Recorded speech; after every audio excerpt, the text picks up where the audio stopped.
Pasangan calon wali kota Banjarmasin Ibnu Sina Arifin Nur melangsungkan sujud syukur pasca dibacakan putusan Mahkamah Konstitusi Kamis siang. Dalam sidang pembacaan keputusan yang dibacakan Hakim Mahkamah Konstitusi, menyatakan permohonan pemohon tidak dapat diterima dan memerintahkan KPU untuk menetapkan paslon terpilih dalam pemilihan wali kota Banjarmasin tahun 2020.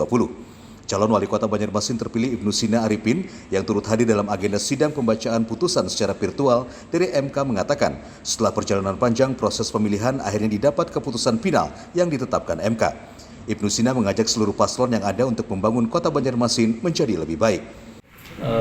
Kami bersama-sama dengan Pak Arifin, Ibnu Sina Arifin, paslon nomor 2 mengajak kepada seluruh paslon yang ada, ya, paslon 01, 03, 04, mari kita kerja bareng, kita duduk bersama, kemudian kita sama-sama bekerja untuk kota Banjarmasin ke depan, karena sudah terlalu lama warga kota ini menunggu hasil Pilkada Banjarmasin ini, dan masyarakat juga berharap proses ini bisa segera selesai. Ketua Tim Hukum Ibnu Arifin, Imam Satria Jati mengatakan, keputusan yang dibacakan Hakim Mahkamah Konstitusi menegaskan bahwa pihaknya tidak terbukti melakukan kecurangan.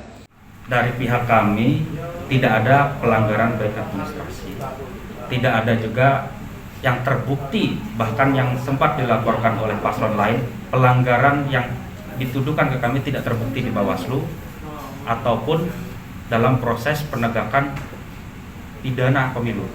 Artinya hari ini sampai ke MK sekalipun, hampir seluruh dalil-dalil yang dituduhkan kepada pihak kami juga tidak terbukti. Artinya kekuatan kami dalam membantah permohonan hanya dengan menyampaikan fakta.